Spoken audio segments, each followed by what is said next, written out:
against the refined, high-revving V12 Aston Martin. And if I had to put money on it, I would say the Aston's got the slight advantage in terms of out-and-out speed and horsepower. So the drag from the rolling start down to turn one will be key for Darren Turner. Getting ready for the formation lap. It is Darren Turner who will start that Aston Martin on the pole position now. Wasn't the fastest qualifying time, but with the penalty for the Lamborghini, the Aston has indeed inherited pole position, and Darren Turner will lead them away in just a moment. The bright yellow and red colour schemes of new team Belgian Racing towards the back there. They're two Ford GTs, and on the final row of the grid, another Ford GT which had a penalty for an engine change yesterday. That's Bas Linders on the right at the back, and on the left it's Max Nielsen's car. Jiri Janak actually is the starting driver in that. It is driver two of the two drivers that will start this qualifying race. At half distance, of course, we'll have a driver change for the other driver to jump on board, our tyre change as well. Away they go on the formation lap, and this first race of the 2011 season is now not far off. Indeed. For the drivers, for the cars, for the tyres, I'm delighted to say that, in fact, the temperatures are slightly lower than we've seen over the past couple of days. It's just under 30 C for ambient and track temperature. It's actually a bit warmer, 42 C, so those sound very high.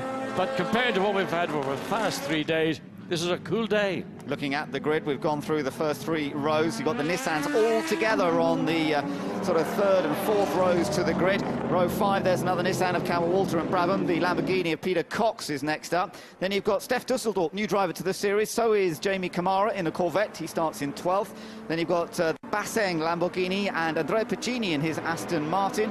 Two Fords together then, the two Belgian racing cars I pointed out on the grid there, 15th and 16th. And then towards the back, we've got Bas Linders at the back, indeed, Jiri Janak in his Lamborghini. So the cars making their way round. It is a shorter version of this Abu Dhabi, the Yas Marina circuit, than they used last year. So from being 5.5 kilometres on the full Grand Prix length, it's a 4.7, 21 turns though still. It's still a very involved lap, and they're still lapping at just under the 2-minute mark. Yes, as we come down, and looking down towards the end of the second of the long straights, coming up to turn 11. I did a lap here earlier in the day in a Nissan GTR, a road version, not the race version. And one of the things I noted was the actual reference that you get, reference points coming down into turn 11 are very few. You've got to sort of learn the track, learn the braking zones to make sure that you don't make an error into turn 11. So the other drivers now watching nervously to see how their teammates get on. Enrique Bernoldi teamed up with fellow Brazilian Ricardo Zonta this year in an all-Brazilian lineup in the Nissan. And there's Stefan Mucker, who will be taking over the pole car of Darren Turner at some point. Maxime Martin, his car starts second on the grid on that front row, courtesy of Fred Makavicki. Lots to look forward to. There's confirmation of those temperatures then, 43 degrees. Track temperature, humidity 57%, and the air temperature 29 degrees, as you can see from that graphic. And here they come making their way around. Just to remind you, it is a rolling start, and the cars will have to gather together. They were under strict instructions from race director Eduardo Freitas yesterday that he wants to see a neat and tidy start, otherwise he will wave it off. Indeed, he said, I want to see the front 4 rows of this grid behaving correctly. If they behave badly, then the rest of the field will follow suit and behave badly, and that race will not take place. They will do one more lap under formation and then come back and do it a second time. The first 4 rows are, as expected, side by side by side. Hopefully we're going to get a clean start first time round. It's a 1-hour race. This race will determine the grid positions for the championship race, but there are points on offer for the top 6, so it does matter. Here we go then, beginning to line up as they come around the final turn of this Yas Marina circuit. The Aston Martin leads them around as we prepare for the first race of the 2011 season. Away we go, and the Aston Martin, driven by Darren Turner, is going to take the lead down towards the first corner. Fred Makavicki on the outside in the Ford slots into second. Oh, there might have almost been a touch with the other Aston Martin. Yes, there was with Thomas Enger. There was contact. Out goes one of the Lamborghinis as well. Oh, we've got chaos at the very first corner of the season. Well, Thomas Enger dived down the inside. We see also the Corvette came along, so the second Lamborghini. That's the 37 car, the car that was on pole, got demoted, and it is now out of the race. What a disappointment for the guys that were quickest yesterday. Well, Thomas Enger went down the inside into turn 1. He tried to make space. I don't know whether there was contact with that Aston Martin and the lead Ford, but whatever happened then, we saw the Aston out, and we saw the pole positioning car that should have been in pole. It is also out. What a break this has given Darren Turner. He has shot away in the Aston Martin. Makovic is in second position. And then we've got the first of the Nissans. That started very, very well. I think it's the Peter Dunbrack, Richard Westbrook car. Richard Westbrook making the switch, of course, from Ford over the winter. We've got a little bit of a battle going on down that back stretch as well. Yeah, that was over-aggressive, driving the car forced right onto the blue line off the racetrack, and that will also be under the attention of the stewards. Absolutely, that's the Corvette of Nick Katzberg. Oh, he just about manages to shut the door on the Sumo Power Nissan. Two Nissan teams this year, but closely allied as trying to make a move. That's the Marc Basseng Lamborghini trying to come through. It's had a gearbox change just before this race got underway. They've managed to do very well to get it back out there. And Marc Basseng, I don't know whether he's aware that his other car is out of this race. It's now up to him and Marcus Winkelhock in that Alinkel Lamborghini to try and reclaim some honour for the team after such a great effort yesterday. And giving Jamie Campbell-Water in this Nissan a very hard time. Indeed, the Lamborghini clearly the quicker of the two cars at this point, still on the opening lap. So around they come then to complete the first lap. It's Darren Turner who leads in the Aston Martin. The Ford of Makovic second. Westbrook is third in the Nissan. Zonta is fourth in another Nissan. There is the car that would have been on pole, was fastest in qualifying yesterday, but it is out dramatically, and that's such a disappointment for Pastorelli and Schwager, who have been fast all weekend. Up the hill through turn 3, then cut back to the right, and then hard on the brakes into turn 4. The turn 4 through to turn 7 is really the technical part of the racetrack. Overdriving will cost you time. Waved yellow flags still as they come on to the first of the two main straights out of turn 7 running down to turn 8. Yeah, that's where the Lamborghini's pulled off, so that's why the yellow flags are there. Darren Turner with that useful little margin over Makovic in second, Westbrook in third. Then in fourth place, it's Zonta. So you've got some very experienced campaigners, all in the GT1 World Championship last year in the top 4 places, indeed 5 places, because Michael Krum is sitting in 5th in his Nissan. Then you've got the first of the newcomers in that bright red and yellow Corvette. That is Nick Katzberg, who's doing a fine job as a youngster. Mike Hazeman's sharing the drive with him, but it's Katzberg who we've not seen in this series before, and he's right in amongst the more experienced campaigners. Look forward to getting a view of the start of the race again, particularly into turn 1, to see what really did take place. Mike Katzberg in that Corvette started on the second row of the grid in 4th place. Look at the front of the Aston Martin. Thomas Enger's car, absolutely right front of the car. I suspect, I don't know whether it's because of trying to dive down the inside of the Ford number 41 to take that second place, but it did not work. Not a good start for my tip for the championship then. So Thomas Enger out of this race already by the looks of things, and of course that means they'll be starting the championship race from the very back of the grid. Meanwhile, the battles are continuing throughout the field here. Aston Martin versus Ford. You've got Bas Linders there putting a bit of pressure on Steph Dusseldorp in the Aston Martin. The Hex is racing Aston Martin, but across the line come the race leader. Darren Turner's already through. You're on board here with Marc Basseng in the Lamborghini that's had repairs done to its gearbox. His crew's been working all night and then flat out since the warm-up this morning. Car running okay at the moment. Up to 8th place, and what is he running? But less than half a second behind the 7th place. Now coming up through the sweepers and towards this section of track which is different. Here we go, sharp left in here, John, and then this drop down the hill. And the screen, you think that's a dip. When you sit in the seat of a car looking, it is a very severe short drop between turn 5 and then sharp across to 6, and then 7 takes you back on to the straight. But again, it is a technical area. Watch again to the start. Watch Thomas Enger way back. Look how far back he is. He's going to dive down the inside, try to squeeze the Ford. There's the contact, round goes the Aston, the Ford sort of get almost snooker ball punched out. Where's the contact? Well, that's the Corvette going into the side of the Aston. That was very strange, because I don't think the Ford would even have known that Enger was there. It's the right front caught the left rear of that Schwager Pastorelli Lamborghini, and you can see how heavy that was. The camera on board the Lamborghini. No, that's the Corvette, I think. That was the other car that really went in hard there. That was Jamie Camara in the Corvette, and that unfortunately was the end of the race for the number 37 Lamborghini as well, and that is bitterly disappointing after such a great race. Richard Westbrook looks down the inside.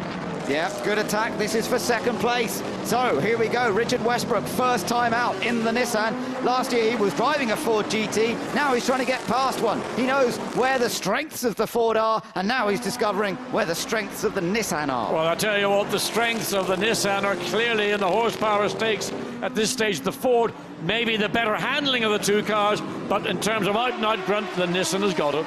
So Richard Westbrook, the British driver, teamed up with Peter Dumbreck. They've got the Union Jack on the roof of that car, and it's nice how the Nissans are mostly in sort of country formation. The Brazilian flag on the top of the Bernaldi Zonta car, the German flag on the car of Michael Krum and Lucas Law, and then we've got a mixed Australian and British flag on the car of David Brabham and Jamie Campbell-Walter. Look at the gap.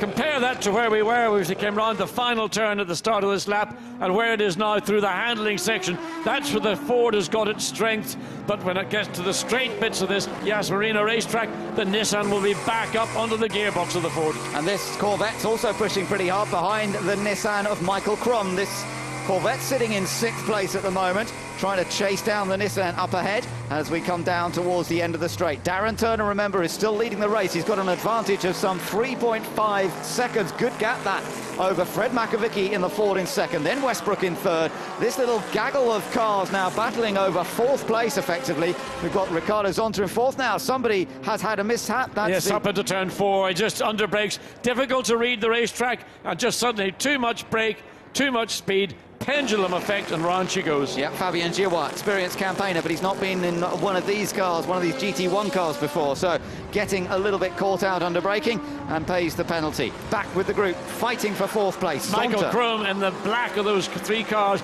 trying to put pressure under Ricardo Zonta. He's also aware that behind him the Corvette is something Nicky Katz has got to be careful of. And Katz also coming under pressure from another Nissan. Yeah, Jamie Campbell-Walter, that is, in the Nissan behind the red Corvette. As you say, is not much to choose between them. And they're behind Jamie Campbell-Walter. He's also being chased by Marc Basseng in a car that is potentially one of the fastest here. If you go by the qualifying and testing times, Basseng will hand over at some point in this race to Marcus Winkelhock, who's making his debut in GT1 this weekend. So a gap between Westbrook in 3rd place and Makovicky in 2nd place, just over a second. And that's gap seesawing literally over the space of the 4 laps you've had. Jamie Campbell-Walter can't find a way past that Corvette as yet, though there's still plenty of time to go in this race. Clock is ticking down on the top of your screen, just under 52 minutes to go. So beginning to settle down a little bit, try and get an idea of the relative pace of these cars. There is Zonta in the white and black Nissan, the Brazilian, getting used to driving a right-hand drive car for the first time, as he was telling you, John, earlier on in the weekend. And Michael Krum directly behind, putting pressure on. And Michael Krum, we know from some of the longer runs that particular car did over the 2 days, very good on a long run. So through the end of the straight, that little complex, there are going to be some changes to this circuit. We've just been learning over the break since the warm-up. There's a fair bit of money going to be spent on changing corners at end of both straights, in fact. Well, I think there's just going to be a little bit of fine-tuning just to alter some of the areas, particularly into turn 8 and 9, and then here down at the end of the 2nd straight down into turns 11, 12 and 13.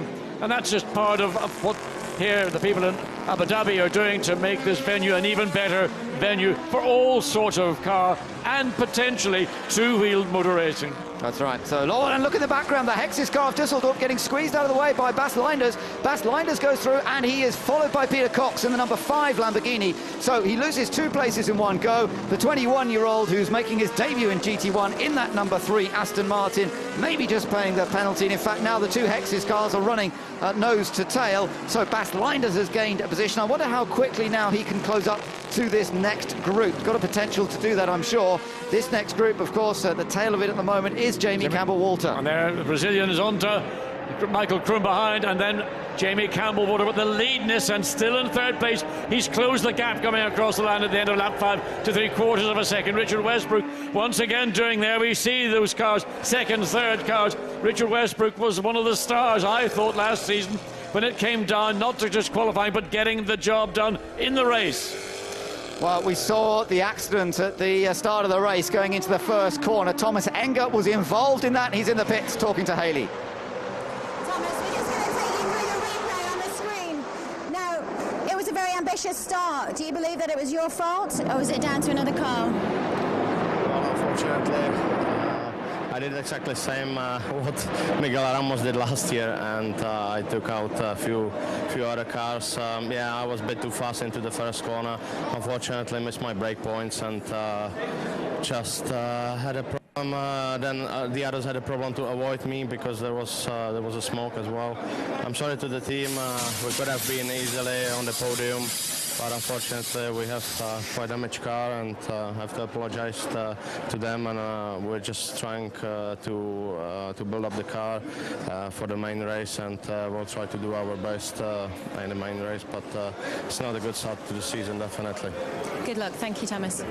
Very disappointed, but very honest, Thomas Henger there. Indeed, it's nice to see a race driver being as honest and frank about it. He said, look, I missed my braking point, that was my fault, and I'm sorry to the damage I've done to my car and my team, and also to those other two cars, the Corvette and to the Lamborghini.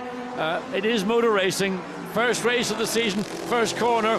One has to say maybe a little bit more prudence might have been appropriate, but we leave that to Gordon Brown. Yeah, and I'm sure he's feeling it himself, is Thomas. Such an experienced campaigner. It's a rare mistake from him.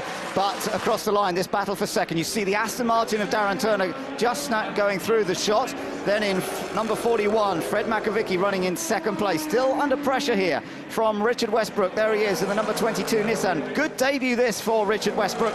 You know, that team is very strong with its driver lineup, and a number of drivers who have driven the Nissan last year, but Westbrook's got straight in the car. He was in fact the fastest of the Nissan drivers in terms of outright pace in yesterday's qualifying session, although it was Dumbreck who set the final qualifying time that put their car best off the Nissans. But Westbrook making the change to this car very, very well indeed, and he's still chasing down that second-placed Ford. There it is. Yeah, interesting. He pulled out of the slipstream of the Ford momentarily, coming down into turn 11. Now, I would think he's slightly concerned with maybe temperatures, certainly engine temperature, possibly gearbox temperature. Trying to look again, pulls out of the slipstream, trying to get fresh air into the radiator to keep that Nissan cool. Interesting, because the temperature's actually not as high as we have seen over the weekend. It's still hot, just under 30 degrees, but it is a bit misty at the moment. It's just come over a little bit misty, not the blue sky that we started the day with. And if he's struggling for temperatures now, well, that is very early in the day. Now, it may be something else, but that's normally the reason you'll see a driver pulling out of the slipstream of one car. He's not actually running close enough for me to think it's going to have a big bearing, but he obviously feels that on those two main straights on this circuit, he needs to get some air, clean air, not hot, polluted air getting into the radiator. A little mistake from Makovicky just a corner or two ago, but he seems to have got away with it. It has allowed Westbrook to close up a bit through the twisty section for once. In fact, these two cars, Makovicky and Westbrook, are closing down fractionally on the lead of Darren Turner. Darren had a lead of over 3 seconds 1 lap ago. It's 2.7 as they come across the line. Let's see what it is. It's still 2.7, but the gap has closed fractionally from the two second, third cars to the lead car. Interesting. Top three cars on that particular lap had virtually identical lap times. All three did 1:54.1. Nigel Stepney and James Rumsey in charge of the Nissans, keeping a close eye on what's going on out there. Well, as we've seen, best Nissan at the moment is Richard Westbrook, currently in third. Further down the field, the number 4 Hexis Aston Martin, that's Andrea Piccini. He's tucked in behind his own teammate, Steph Dusseldorp. The Corvette still running competitively in 6th place. A little bit more of a gap developed around it. Behind the Corvette, it's still Jamie Campbell-Walter in the Nissan that he shares with David Brabham. And it's almost like a hole. It's almost beginning to envelop the entire racetrack. Now, I woke up the other morning and it was at 7 o'clock, and I looked out of the window and I thought I'd lost my sight. It was just nothing. You couldn't see any part of Yas Marina or the racetrack or the hotel, and that's what's now beginning to descend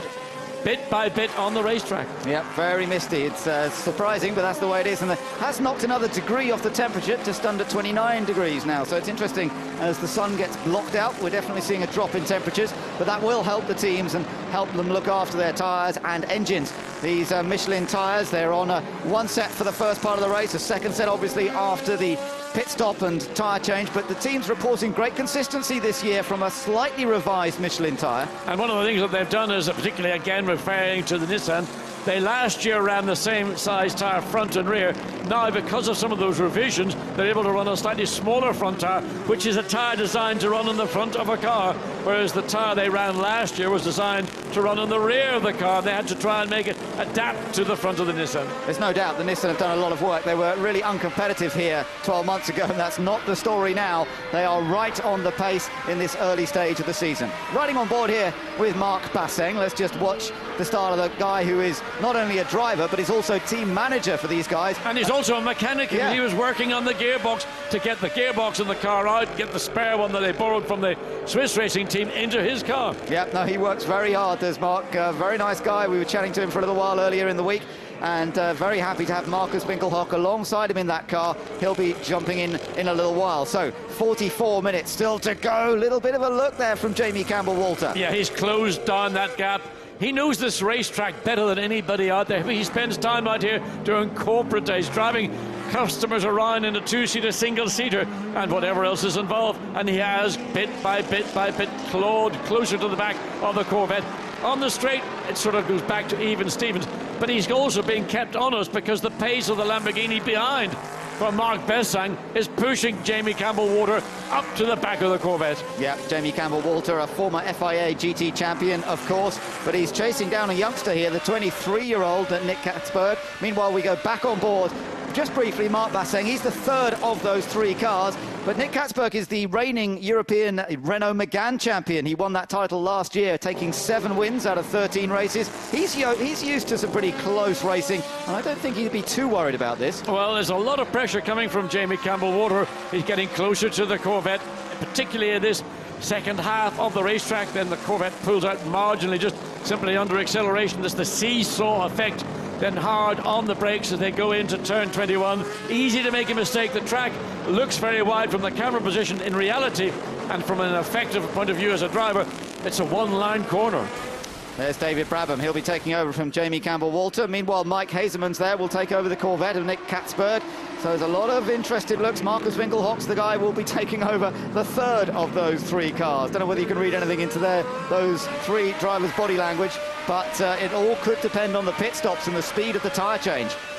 The Ford in second place, quickest lap of the race so far. It had been with the Aston Martins, now to the Ford of Makivicki at 153.7. So the Corvette here still battling to hold on to 6th position. Can Nick Katzberg maintain this advantage over the Nissan of Jamie Campbell-Walter? The white and black Sumo Power car closes up a little bit under braking. Tricky corkscrew section here. This is the different parts of the Formula One circuit. They don't go around the chicane and hairpin, which is in the background of that shot. And of course, what it does do is shorten what is one of the longest straights in the world. It brings it down just a little bit. It's still pretty long, but and still potentially some overtaking into this corner at the end, but we haven't seen anybody make the lunge down the inside.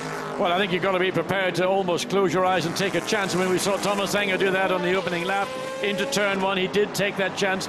Sometimes you make those chances work. On some occasions, they don't work. If they go wrong, they go big time wrong. And I don't think Jamie Campbell-Walter wants to take that kind of chance, but he is quick down the straight, side by side. Down the inside, Jamie Campbell-Walter does make the move. The Nissan finds a way past the Corvette. Katzberg trying to fight back, but he has to watch out. Oh, he's lost it! He's lost it right in front of Basseng, who manages to avoid him. But he does a 360, a lovely pirouette, loses 2 places in the space of 3 corners. He gets maximum marks for getting the car pointing back in the right direction, but he was being challenged heavily by the Nissan coming down into turn 11. Jamie Campbell-Walter did what we were anticipating he was going to do. He got the slipstream, he pulled out, went down the inside and took that position away. The Nicky Katzberg came back at him very aggressively, but was just too aggressive, too much power, back end went away. He just kept his foot buried in it, spun 360, but in the course of doing so, lost out to Marc Basseng in the Lambo. Yeah, and then leaving black lines on the next corner as well, so he's very fired up now, is Nick Katzberg, but he has lost 2 places as a result of that. Jamie Campbell-Walter goes up to 6th. Marc Basseng is now in 7th place, and then behind Katzberg now he's going to have to keep a little bit of a close watch on Peter Cox. Steph Dusseldorp is still in 10th place. Andrea Piccini is in 11th. Up front, let's just tell you what's happening. Darren Turner is still leading this race by 2.7 seconds. He's sort of controlled it at that pace and at that gap for a while now. Makivicki in the Ford is still in 2nd place. Westbrook in the Nissan is in 3rd. Then there's a little bit of a gap, some 5 seconds gap to Ricardo Zonta in 5th. Let's take another look at this spin, John. Well, it's just simply he came back aggressively at Jamie Campbell-Walter. Too much throttle. He used the curve on the inside. Let's look again and see. And there he is, hard on the throttle. You can almost see it before he gets there. almost on sights. Mark Pessing in the Lamborghini, he's got to go right. Loses a little bit of ground that he would not really wish to have done. But the big loser clearly was Nicky Katzberg. But a good drive fundamentally from this young driver in a very competitive Corvette. Be interesting to see what the next couple of laps are like for Jamie Campbell-Walter. Michael Krum has just done a personal best lap time, but he still sits in 5th place, and Campbell-Walter is some 4 seconds behind him. Just interesting, that lap from Nicky Katzberg in the Corvette number 11. His lap, including the spin and getting going again, was a 1:59 against a 1:54 for the fastest, or 1:53.7, the fastest lap of the race. Little time lost, but of course, crucially, it's 2 positions. Here's the battle that's still going on for 3rd place, and it's that Nissan that is currently the fastest car on the track. Yeah, indeed, that's right. He's in 3rd place. It's Richard Westbrook. That car, the Ford of Fred McAvicky, just ahead of him in 2nd position. 2 star drivers of last year's championship, no doubt about it. Fred McAvicky finished 3rd in the points after taking victory in the final round at San Luis in Argentina, and that's indeed where this series will once again finish at the end of its 10-event season, travelling all over the globe, going for the first time to China later this year, and it's exciting having the Team China Corvette as part of the campaign this weekend. So this series really is going even more and more global, and lots to look forward to. Some circuits will suit the mid-engine cars, other tracks will suit the front-engine cars. Right now it's the Aston Martin, the front-engine car, the V12 powered machine of Darren Turner that leads. The gap back up over 3 seconds on that last lap. Yes, I think there's the squabble going on between McAvicky and the Ford and Westwood in the Nissan. They're almost now focused on each other, one defending, one the other attacking, and that allowed Darren Turner to sneak another quick, clear lap in. And I have no doubt the team are advising them that you keep that gap minimum 3 seconds. We don't want these 2 cars to pull them down the inside. Westbrook looks not close enough. Oh, it was almost a repeat of the manoeuvre we saw Jamie Campbell-Walter make. Same area of the circuit down to turn 11. Remember, the Nissan horsepower is greater right now than that in the Ford, so Nissan has got the advantage on the straight bits. Pure handling, the Ford has it. Yes, indeed. So let's just see whether they can keep that up. Top speeds we're seeing around this circuit, around the 250 km/h mark, just over that. And certainly Richard Westbrook hoping to use that extra power that perhaps that Nissan has, but it is a big, tall car, of course. They've managed to lose a little bit of weight off the Nissans. Max Martin just getting ready. He's going to be taking over the Ford that we're watching in this battle. The Nissan, they've managed to lose a little bit of weight in terms of saving weight in a few areas on the car, which means they're now running a bit of ballast. That gives them a bit more flexibility because they can move ballast around the car and change handling accordingly. So cars currently 2nd and 3rd, the drivers preparing for a change. We saw Maxime Martin getting ready to get into the Ford. We saw Peter Drumbrecht zipping up the overalls, balaclava on to get into the Nissan.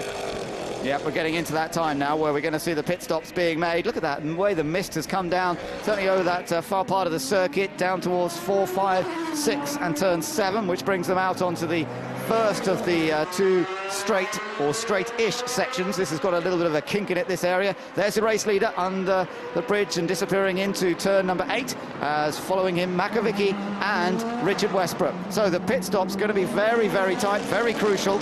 Following them, there's the gap back to Ricardo Zonta and Michael Krum, who has closed right up to his teammates. Well, it's not his teammate, in fact, because the first of those 2 Nissans is the Sumo Power car. The second is the JR Motorsports. They are sister teams, but they're different teams, and they'll be going for individual honours. But they are good friends.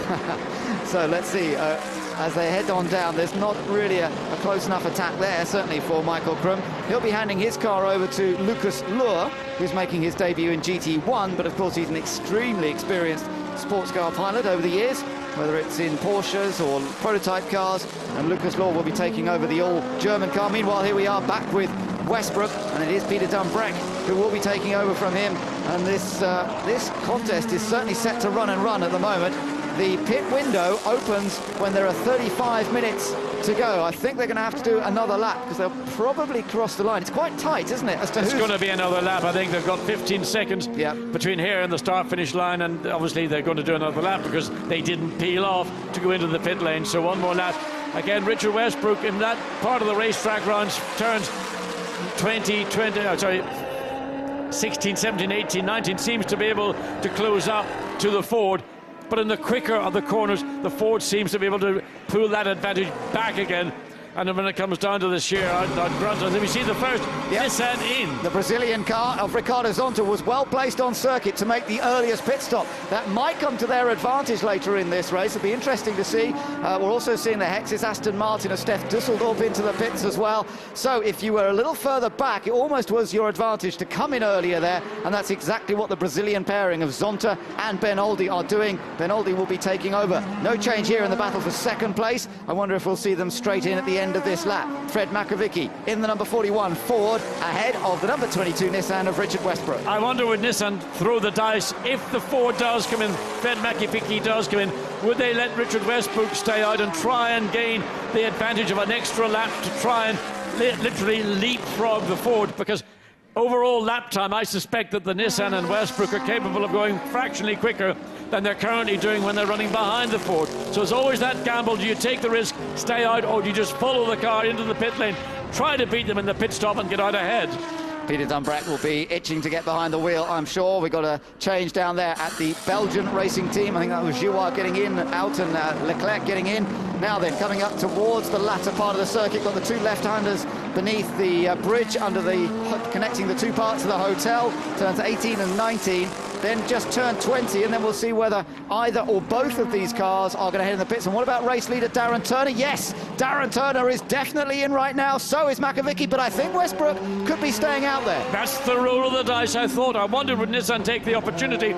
The last lap of Richard Westbrook, 1:54.8. We know he can go quicker than that. He is now in the lead of this race. So will it work? We'll find out. But Darren Turner will be handing his car over to Stefan Mucker. Now, Stefan was in the other Aston Martin last year and had various different co-drivers, never really got a decent result, not really representative. His best championship race finish was a 5th place. Here's an opportunity for Stefan to take the victory, but they've got to get the pit stop right. Behind them, we've got the Mark VDS team changing over as well. Maxime Martin taking over from Fred Makovic, and this has been a very good opening stint from the former Aston Martin driver. Bit of a problem there, shutting the door, but I don't think that will have cost him any time because the tyre change was still taking place. Just the two guys allowed to work on the car to change all 4 wheels.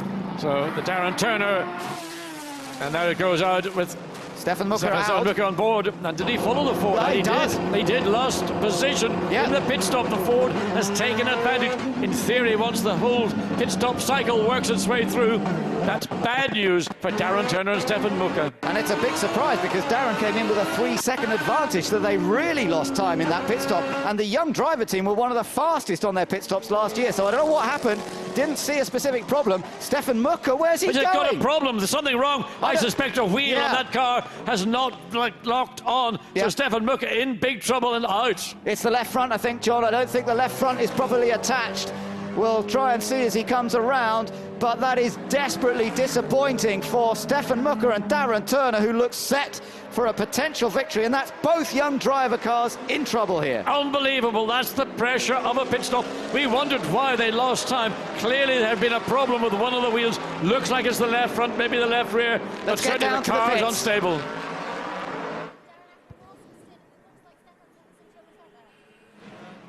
Well, what went wrong in the pit stop, I think, is a little bit delayed because I think the Ford got out in front of us. But obviously, Stefan's got some problems. I'm not sure what it is. Someone said a front tyre maybe have an issue, but yeah, obviously a bit, well, not a bit. It's a lot disappointing. We had a good opening lap, got a gap, and just sort of paced the race and tried not to make too many mistakes. It's a shame because it's been really good the build up to the first race. Very good, but that's how it is, I'm afraid. Thank you, Darren.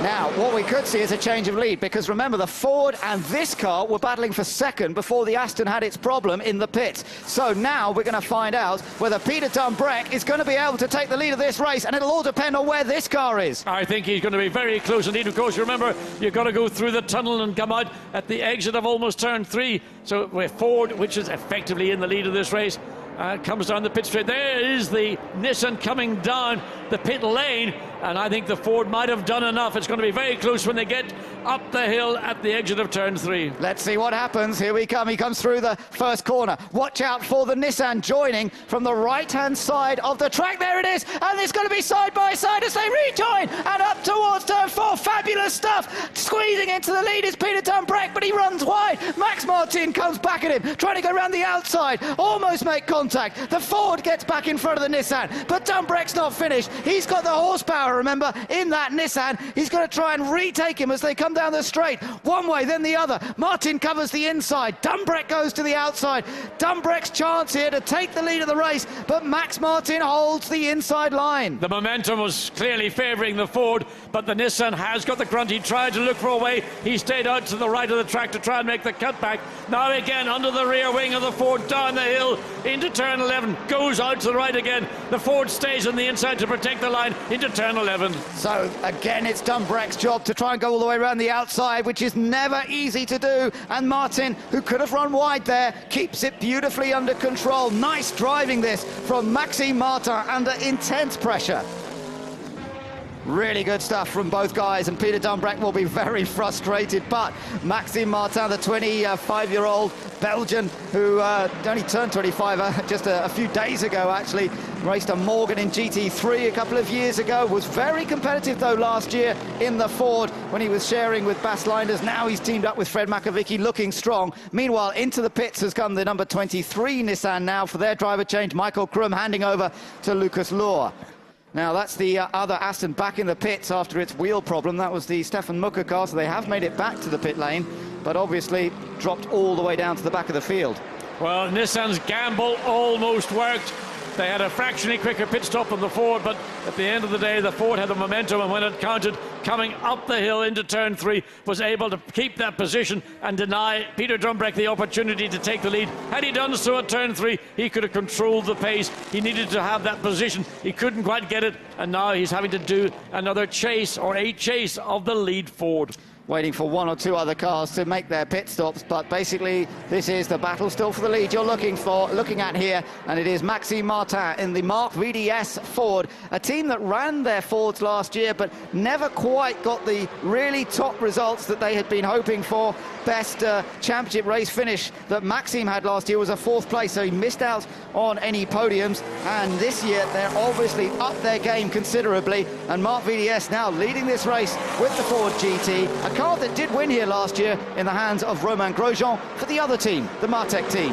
Now it's Mark VDS. Well, perhaps it's Mark VDS's term, but don't count out Peter Dumbreck because he's staying with him for the moment. He is, but that opportunity, which was literally at the end of the pit lane, was his best opportunity. Now everything is settled down.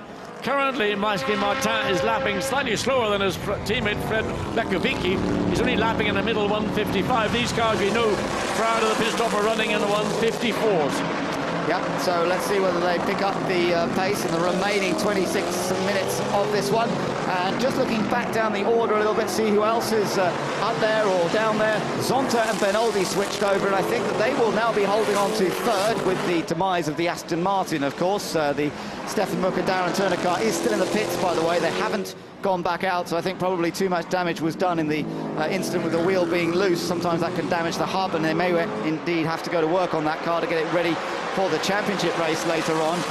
But the effective race leader is Maxime Martin. We are waiting for, yes, he's just pitted actually, the last car to pit. That was Milos Pavlovic. And now we're seeing Maxime Martin get up to the pace. He's now in fact set the fastest race lap on lap 17, 153.666. This track does seem to suit the mid-engine cars. There goes the Belgian racing car number 10. The car just heading down the pit lane and back out onto the circuit.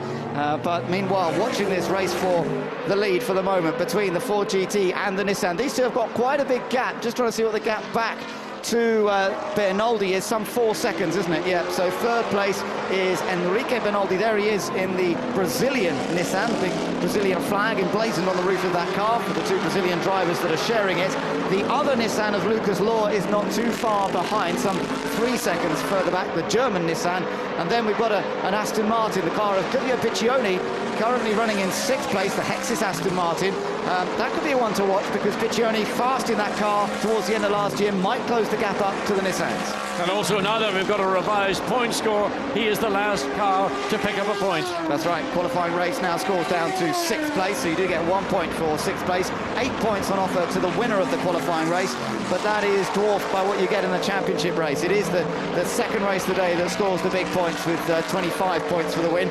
Well, I said Giulio Piccioni could be on a charge, but actually he's having to watch his mirrors quite closely right now, because quite a couple of cars sort of ganging up behind him by the looks of things. Oh no, this is the other one. This is, sorry, the other Hexis car, Christian Hohenadel, the reigning GT3 champion. He is got Carl Wendlinger behind him in the Lamborghini, and behind Wendlinger is David Brabham in the Nissan. It looks as though the Brabham Campbell Walter car lost time in the pit stop. Don't understand that. I wonder if there's some damage to the left front of that Nissan. I think there has been contact somewhere. Yes, you can see some of the bodywork on the left front of that Brabham car has been damaged. Whether that was, well, we didn't see anything on track to know why, but if there is damage there, you can see bits of the carbon fibre.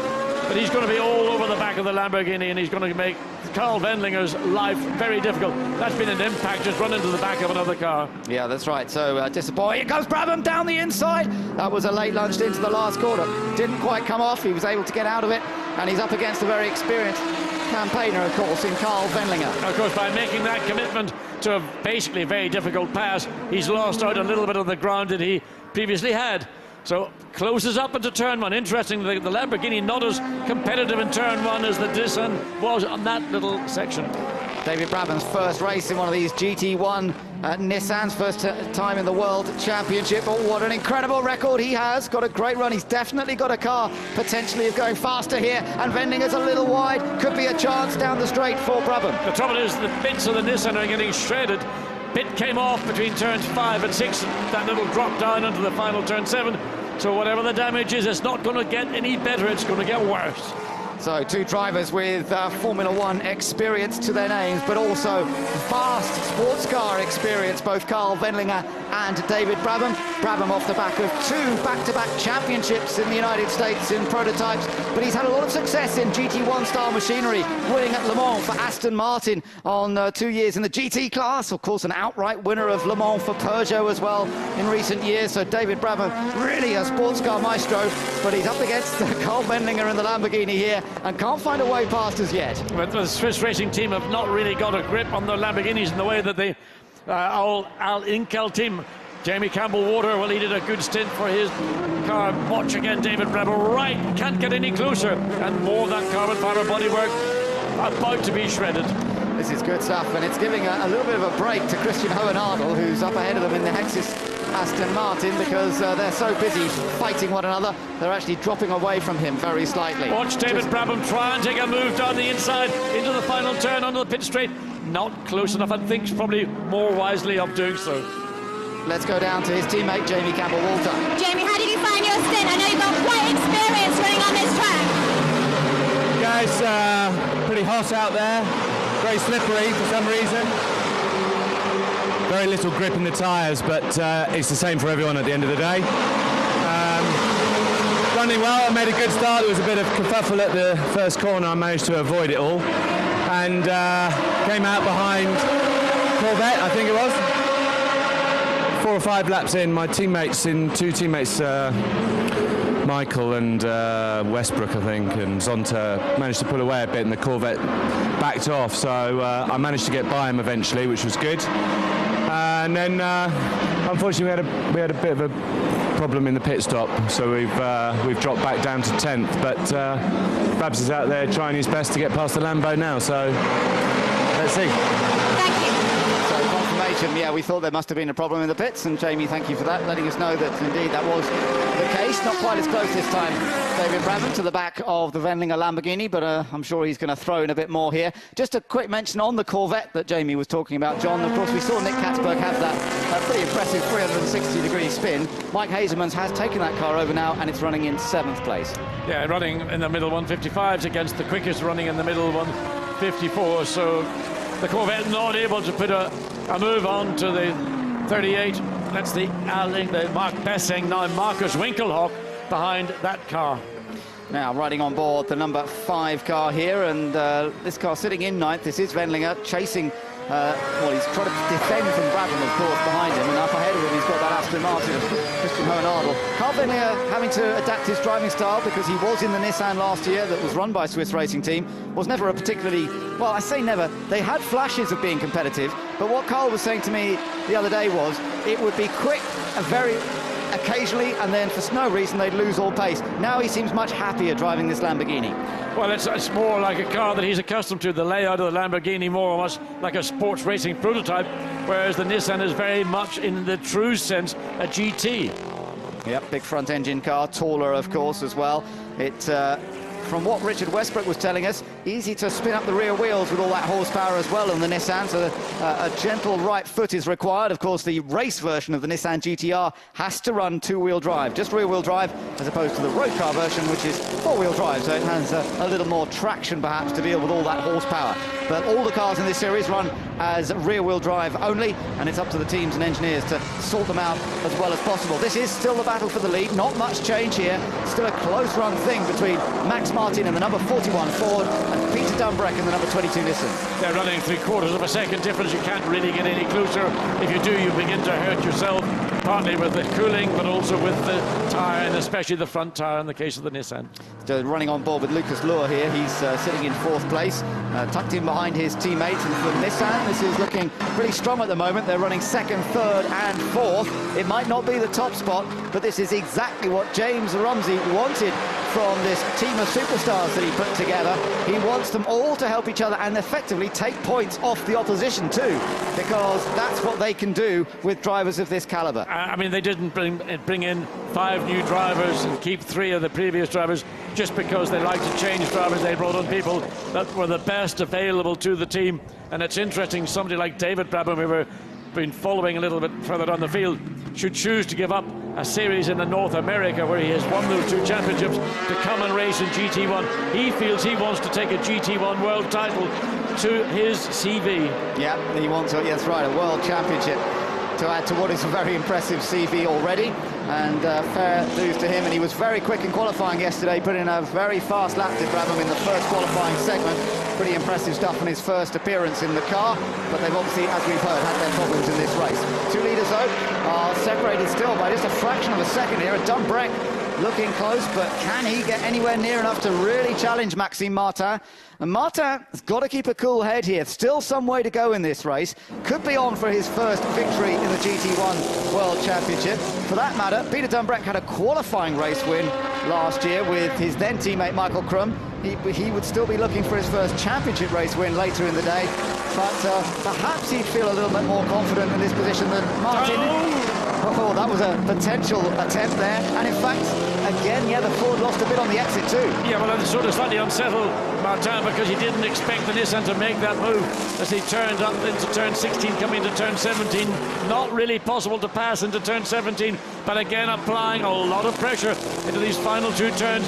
So Peter Dumbreck isn't satisfied with running second. He's once again on the move, on the attack, and the Ford will feel the heat from the Nissan on the faster parts of the circuit. But you could see the good traction of the Ford there off that final turn. The Nissan just lost a length or so coming off the last corner. It is putting all that horsepower onto the road that is sometimes the limiting factor for the Nissan. That's what they're working on. And it's up through turn 2 and turn 3, which works again to the strength of the Ford. The Nissan then closes it back under brakes. Through this section of circuit, it's pretty much even Stevens. So the Nissan's got the benefit of horsepower. It's probably fairly similar in the low-speed parts of the track, unless you spin up the rear wheels, just as we saw there, coming onto the straight. Peter Dumbreck keen to get the power on. And down the main straight, the Nissan should have the advantage, but the gap is so great coming onto the straight, doesn't really make much effect. Lights ablaze on both cars as both drivers are flat out here as they try to earn the qualifying race victory. Bear in mind, though, that the championship race is the one that offers the big points later in the day. It would be hugely silly to put on a really risky manoeuvre to get past and then throw away your chances in the main race later where the big points are on offer. And I'm sure that will be calculating in Peter Dumbreck's mind.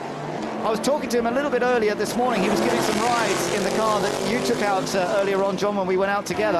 And he was saying then, you know, you've got to think about how Bartels and Bertolini won this title last year. It wasn't by being the fastest and winning every race. It was by being consistent and always being in the hunt. Slowly, slowly catch the monkey. Indeed. And Peter Dumbreck, I think, has absorbed that lesson that he saw Bartels and Bertolini deliver to the rest of the opposition last year. But you've got to remember that that particular team and that particular car were an extremely well-oiled machine. They knew how to win races, but principally they knew how to win championships. That's what Nissan have got to focus on. They've got to start winning races consistently. If they don't win, get on the podium, but it is going to be consistency. Yep, leaders come back across the line then to complete another lap.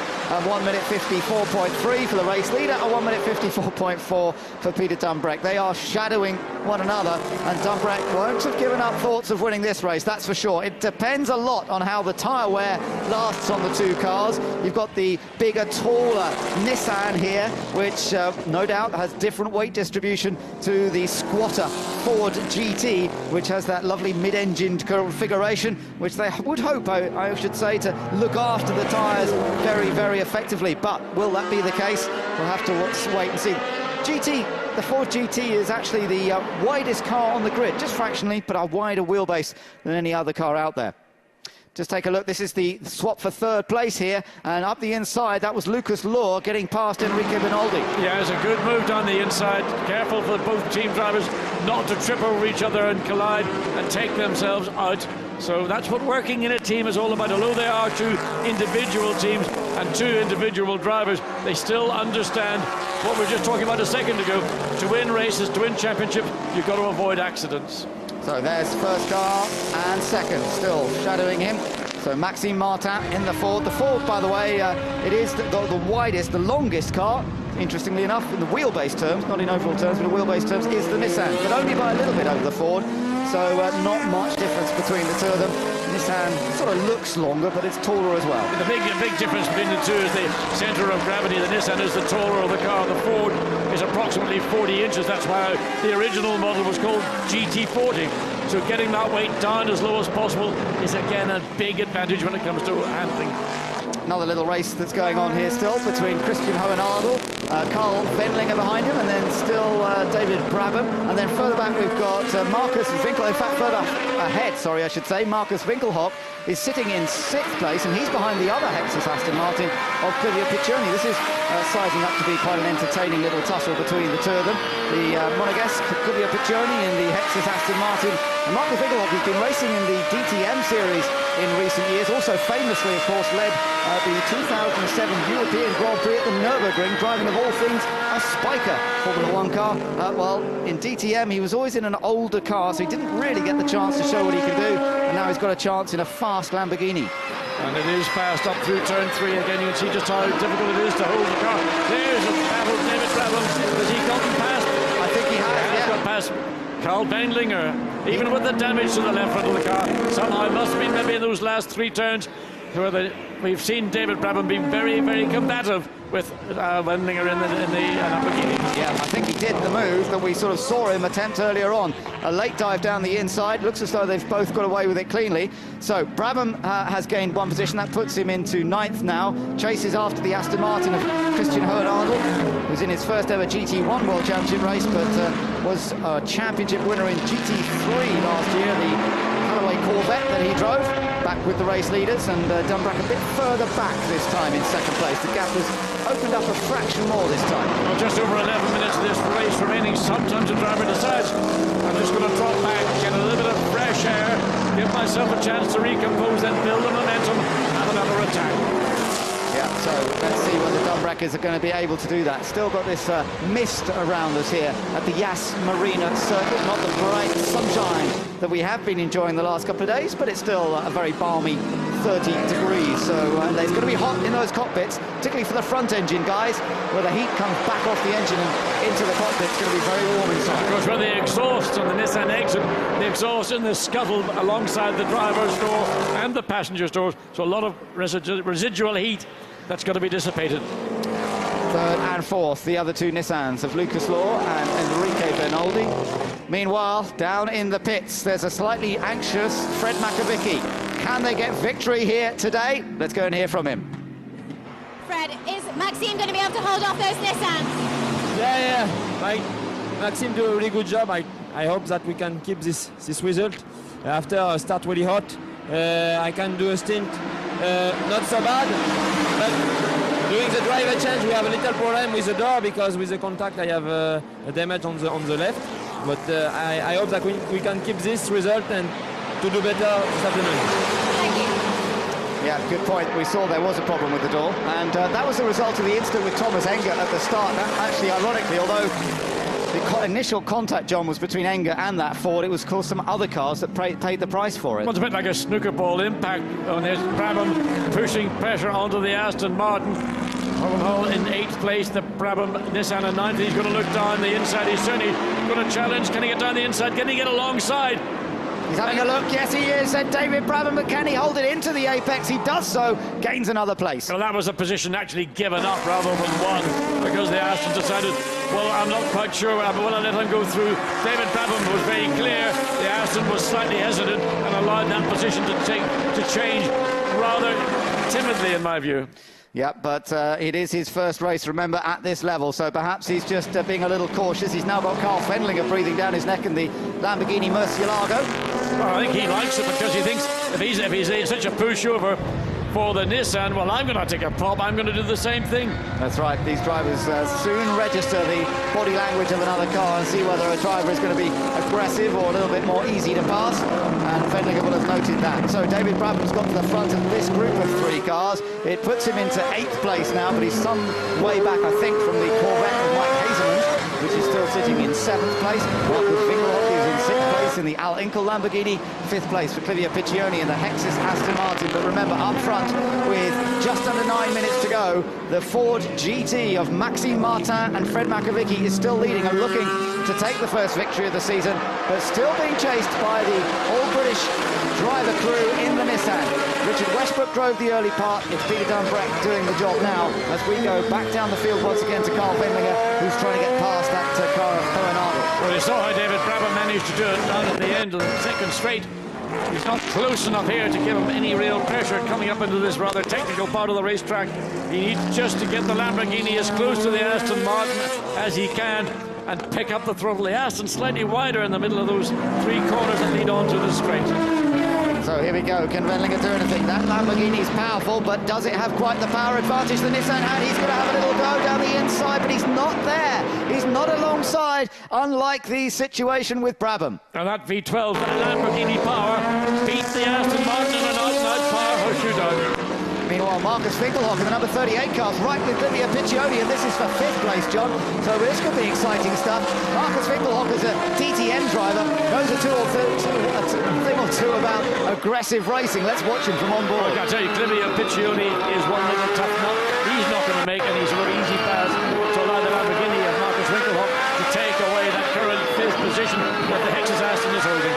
No, that's right. We're on board with Marcus now, as he really gets to grips with that Aston just up ahead, punches it down a gear through these last couple of corners, which brings them round to complete another lap with just over 7 minutes to go. Out of the last bend they go, and the gap between them is less than a second. Let's just see as they cross the line this time.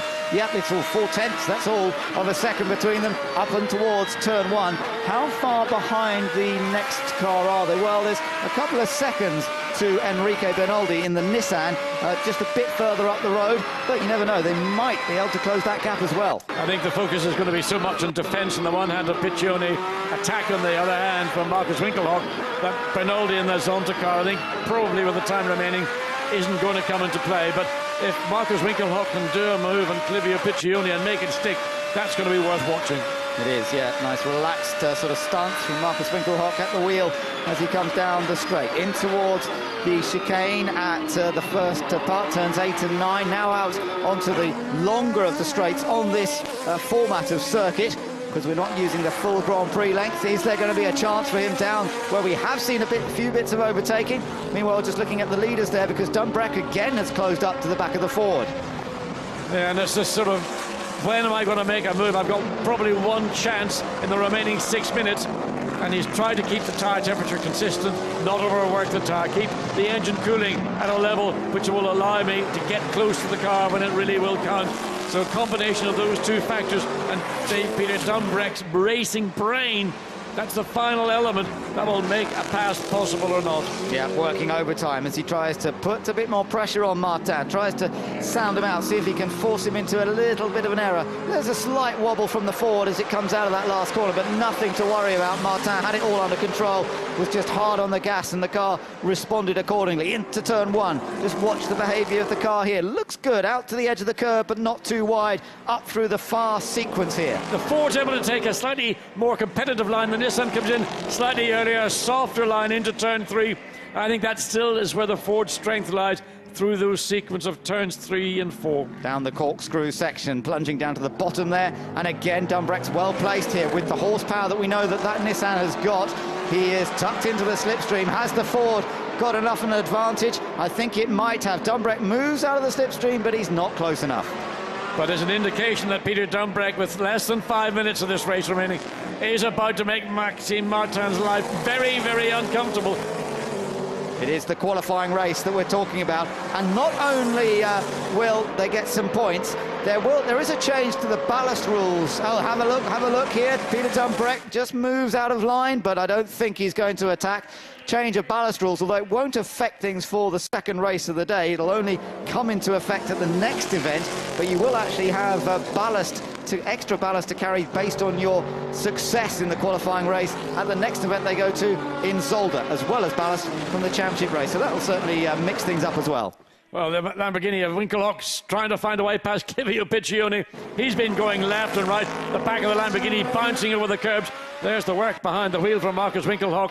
The more composed-looking Clivio Piccioni, he's thinking forward about his position with Benoldi. They have, in fact, do you think Ben made us... Well, certainly that's not the Benoldi car, according to the sequence that we see in the timing and scoring. Surely they haven't run that Nissan down that quickly. I think they have, actually. Well, there must be a problem then for Benoldi, because well, if there is, they've run down the car very quickly indeed. Yeah, that's right. I think it is. We'll check it as it comes. No, it's not.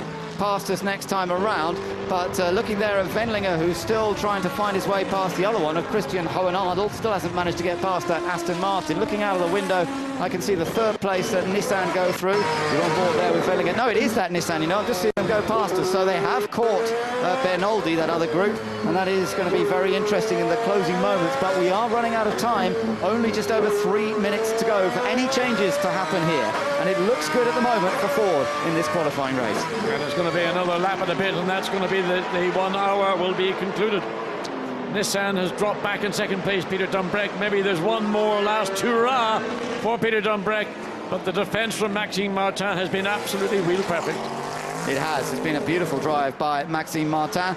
Now he's just got to keep it going for, as you say, a lap and a bit, and he'll have taken a qualifying race victory. Of course, all of them want to think about the championship race. If you win this race, you pick up a few points, but in a way it's more important that you then start on pole position for the second race today, the championship race, and then of course you can earn as many as 25 points for the race victory if it all goes according to plan.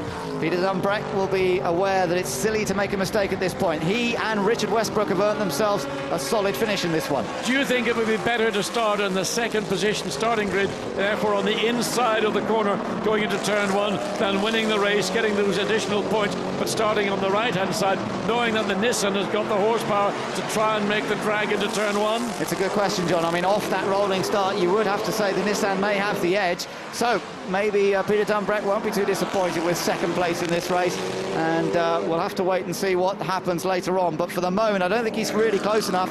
They will be coming around this time across the line, and this will probably be their last lap. Let's just keep an eye on that as they go across the line. Yes, it is confirmation of that, and it's Maxime Martin back on board though with Marcus Winkelhock here, because we might see a change in the closing stages of this one as he chases down Clivio Piccioni, and Enrique Benoldi's just ahead of the two of them. The big hope that Marcus Winkelhock is that Clivio Piccioni will get into contact with Lucas Lohr. Lucas Lohr then will be under pressure from two cars, but it will be the third of the three that, in my opinion, is the one that could be the biggest beneficiary. Yeah, this is Marcus Winkelhock riding with him just briefly as we turn our attention back to the race leaders as we watch this final lap just to see whether Peter Dumbreck can get any closer. You're on board with the race leader, Max Martin. Gear changes looking smooth as he goes down through the box. It's been a very composed performance by both teammates. They're new to each other, Fred Makovicky and Max Martin, but you wouldn't know it. They've both driven flawlessly so far. Coming down through the backstretch now. This is where we have seen the Nissan's speed advantage. Fred Makovic knows that their first win of the season is hopefully pretty close, as long as Maxime Martin can just hold it all together now. Finished 14th in the championship last year, that best finishing position of 4th in a championship race that he had. But it was a little bit of an up and down season. Had a 5th place at Navarra. The 4th place, by the way, came at Paul Ricard, the championship race at Paul Ricard. But what a good result in prospect here if he can win the qualifying race and earn pole position for the championship race. And Peter Dumbrek and the Nissan in second place of a lap ago have decided we'll take second place. We'll take our chances on the inside of the track going into turn 1. We will try not to repeat. We saw Thomas Enger get it all wrong, a very ambitious manoeuvre down the inside, misjudged his braking and took out 2 cars, including himself. Belgian racer Maxime Martin celebrated his birthday a week ago, and now he celebrates winning the qualifying race here at the Yas Marina circuit in Abu Dhabi. Marc VDS take the victory, and he will be delighted with that, with co-driver Fred Makovic. A perfect performance. Alongside draws Peter Dumbrek, who fought hard and had a little bit of a think on a couple of occasions to try and go through, but couldn't make it happen. But I tell you what, Nissan do finish 2nd, 3rd, and indeed 4th from 3 of their 4 cars. That's a very impressive run by them, with Dumbrek 2nd, then Lucas Law 3rd. 4th place for Enrique Benaldi. 5th place is the Aston Martin of Clivia Piccioni. 6th place for Marcus Winkelhoff. Hasemans in the Corvette finishes in 7th place, and then in 8th place I think it's going to be David Brabham. This is the battle for 9th, and Christian Hohenadel is still going to hold on to that 9th place in the Hexis Aston Martin. He beats Carl Wendlinger across the line, who takes 10th place. Mark Enrici, I think, is going to finish in 11th place in the other Mark VDS Ford GT. But now Makovic can relax, he can smile, and he can enjoy the moment. They have taken the first win of the year, and they've earned pole for the 2nd race of the day. And I think Fred Makovic are down there in the pit lane. We'll get a word with the guys in just a moment, I'm sure. The picture's being taken with Maxime Martin and Fred Makovic enjoying this moment before thinking ahead, looking ahead, planning ahead for the championship race. But looking at the pace they had, well, you wouldn't bet against them taking victory in that championship race as well. They'll be starting up front. If they can just get into the first corner ahead, as we've seen, they are not going to be easy to pass, even by the very fast Nissans. And it's been an ideal start to the season. As you say, for Fred Makovic, a complete change of car for him, coming from the front-engined Aston into the mid-engine Ford GT, but he's taken to it like the proverbial duck to water, and emerges with victory number 1 of the year. And it's nice when you make your pit stop to find yourself in the lead of the race. It was a real battle between the Nissan and the Ford GT, who would make it up out of the tunnel onto the circuit, or the Ford coming up through turn 3, and they were literally side by side going into turn 4, but the advantage fell to the Ford GT. Yep, similar to last year in some ways. We saw a very close contest between a Corvette and a Ford on that occasion. This time it was a Nissan and a Ford, and it was literally inches, wasn't it, between the two of them. A little bit of battling as they went through the corkscrew section. Looks as though Dumbrek might have got ahead, but Martin kept his head and got back through. Let's get down to the pits and get some reaction from some very happy drivers at the Mark VDS Ford team. Congratulations, Maxime. Could you have expected anything more from the Ford GT? No, better than winning, it's difficult. But yeah, we did a good job with all the team, a very good pit stop. Fred did a fantastic job in the first stint of the race, so no, we are very happy. And for the first race together, we win, so it's fantastic. And Fred, it seems to have been quite a smooth transition coming from the Aston Martin to the Ford. Yeah, sure. It's fantastic for us. My first race with the team and with Maxime, we win, and I hope that this is a good repair for the rest of the season. Thank you. Thank you. Yes, indeed. Of course, slight irony was that he got hit by an Aston Martin going into that first corner. Not the car he drove last year, but the Thomas Enger car. As we saw, Thomas Enger obviously not finishing, and neither did that other young driver, Aston Martin, of Stefan Mucker and Darren Turner, which was leading this race, let's not forget, until the driver change and the wheel change. Let's get down now for the reaction from the second place crew. Congratulations, Peter. The Nissan is certainly looking competitive out there. Yeah, I mean, if you look at us last year, this time we weren't anywhere near it, and we've started, you know, much higher up. We've got the car under control. It's just a case now where we need the final few tens to get quite on the par with the Ford and the Aston. I think normally the Aston would have been there as well. So I'm really happy with the way it's working. And Richard, your first qualifying race with the team, it's got to feel sweet taking this. Yeah, really good, because I don't think we were the quickest out there, but we both just didn't make any mistakes, had a clean run, and like Peter said, I think the Aston was, you know, probably the car that should have won today, but I don't know what happened to them. And the Ford was quicker than us, but they would make mistakes and we could keep with them. But we just did a clean race, and, you know, if someone said you get second in your first race, I would have been delighted. So we're really happy. Thank you. Cheers. Strong driver lineup there. Well, they're all strong at Nissan, but if they can develop that real rapport that marks out the top sports car teams, then these guys could be very, very strong for the title. Go back to that Aston Martin. We're just looking at the Nissan there that finished third, John. Lucas Law and Michael Crum, good result from them. But a quick reminder, of course, that Stefan Mucker, Darren Turner car looked so strong in the first part of the race. Actually, let's just get down to talk to those guys first. Lucas Law and Michael Crum, an excellent third place in their Nissan. Congratulations, Michael. With your background with the Nissan, it must be great seeing them at the head of the pack out there.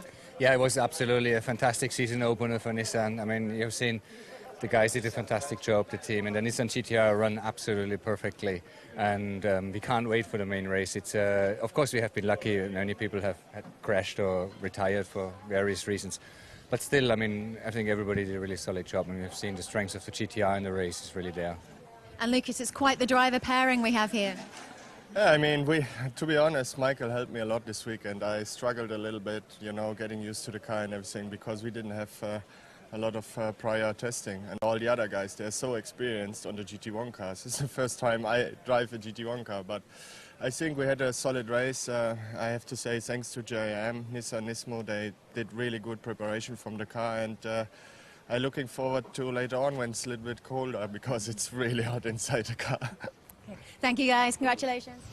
That's an interesting comment. That's also a very honest comment, yeah. I must say. I'm delighted to hear it. Yeah. So let's check that result then. It's a win for Ford, the Mark VDS racing team of Makavicki and Max Martin. But Nissan second, third and fourth. The two JR Motorsports cars, followed by the Sumo Power car of the Brazilians Benoldi and Zonta. Aston Martin, well, all they got was fifth in the end after looking as though they could win this race. Lamborghini in sixth, the Fingerlock and Basseng. Then the Corvette of Hazemans and Katzberg. The other Nissan of Brabham and Campbell Walter in eighth place. Hohenadel and Piccini ninth. The Lamborghini of Wendlinger and Cox in 10th. And then the two Belgian racing Fords, well, one for Mark VDS, one Belgian car in 11th and 12th places. Behind them, we did see some more finishers. The 13th place car was the Nielsen Yanak Lamborghini. Then we saw the Belgian Ford GT of Leclerc and Giroir. But I'm afraid not making it to the finish, Stefan Mucker and Darren Turner, nor Alex Muller and Thomas Enger. What a disastrous start for some of the main championship contenders. Neither car making it to the finish. Well, let's take a look back at some of the highlights of that race. And right from the start of the day, there's been some ups and downs for the Al Inkle team in particular. This was the move, John, when Thomas Enger unfortunately made contact with the Ford going into the first corner, and it was other cars that paid the price. Yeah, so it was the Lamborghini that started in fifth, or started in sixth place.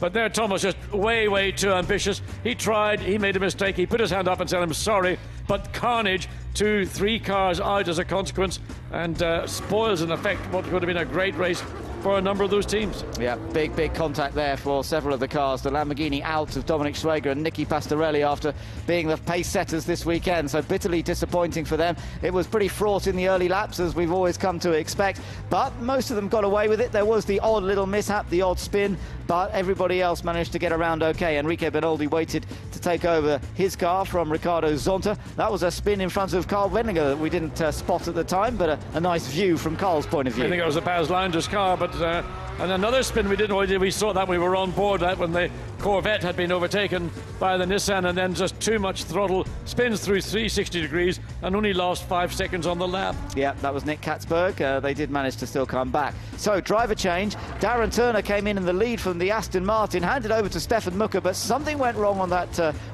tyre change. The car went back out and never made it. Well, it did get back into the pits, but was never back up to the pace. So disappointment indeed for them.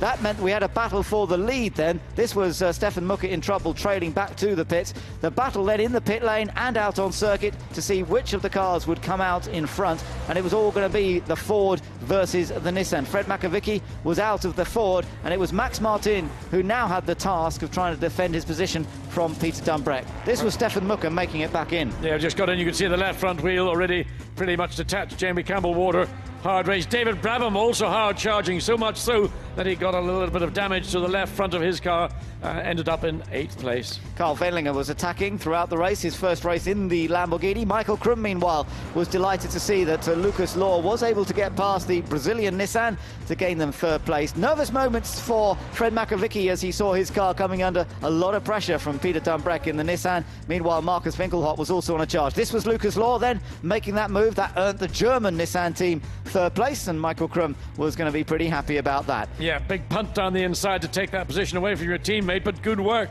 And that was David Brabham. Look again, David Brabham doing again, and turn 21, threatened to do it. First time we've actually seen the manoeuvre. Yep, so that was Brabham's pass on Karl Wendlinger, which he had tried before, and then he made a very straightforward pass on Hohenadel. Hohenadel not really fighting the position there, and David Brabham gained another spot. So a certain amount of satisfaction after their pit stop problems. But up front, it was all about Max Martin as he came through to take victory. The checkered flag went to the Mark VDS Ford, shadowed virtually all the way by Peter Dumbreck in the Nissan, and those two cars will start on the front row, of course, later on today for the championship race, when they'll be going after the 25-point maximum score from that race. We had some teams do the double last year by winning both the qualifying race and the championship race, and that's definitely going to be the target there for these guys. Bas Leinders as happy as anybody, the team manager, driver of the other car, to see that car come through and win.